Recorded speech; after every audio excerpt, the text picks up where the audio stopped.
Ouais, il va nous manquer donc sur ce rendez-vous strasbourgeois, il va nous manquer toujours Senou Koulibaly. Il va nous manquer Mama Baldé et Romain Amalfitano. Ouais, écoute, de manière très naturelle, c'est-à-dire qu'ils commencent à prendre leur marque dans le club et au sein du groupe. Donc forcément, quand on est jeune joueur et pour certains sans maîtriser la langue, et ben voilà, l'adaptation, l'intégration se fait tout doucement mais sûrement. Ils se découvrent aussi dans le jeu à travers les séances d'entraînement. Donc voilà, à travers des ateliers, on va dire spécialisés ou les séances collectives, voilà, on commence à percevoir le potentiel ou les zones de jeu privilégiées des uns et des autres. Donc voilà, ça suit son cours petit à petit, mais voilà, ça avance et ça progresse.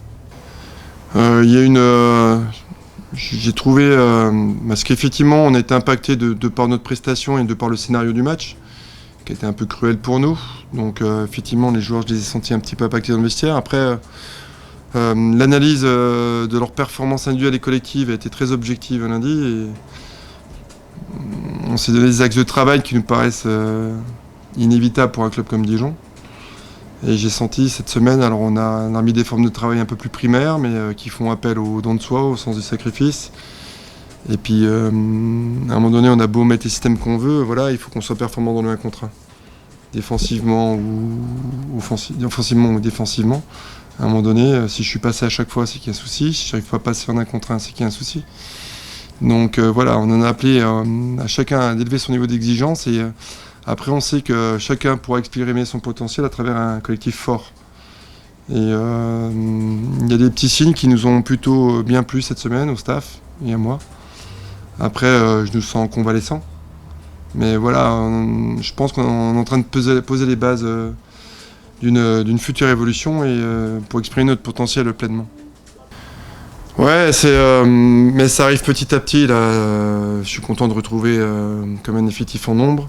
Après, ce qui me gêne un petit peu, c'est la suspension d'Assalé, parce que c'est un profil que j'ai pas ou trop peu. En plus, le seul qui pourrait éventuellement combler, c'est Mama Baldé, et aujourd'hui il est blessé.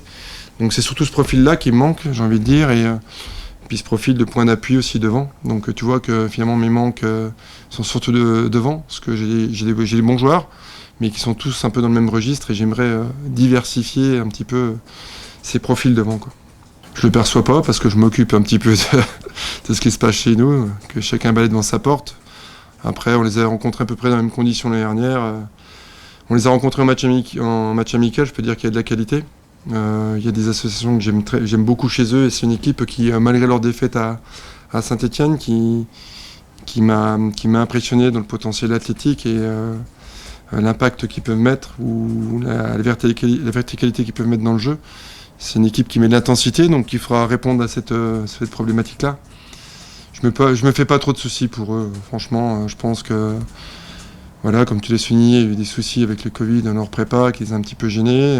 Donc forcément que Thierry Loret n'a sûrement pas trouvé les bonnes associations, mais pour être penché sur les matchs de Strasbourg, il a la qualité à tous les étages.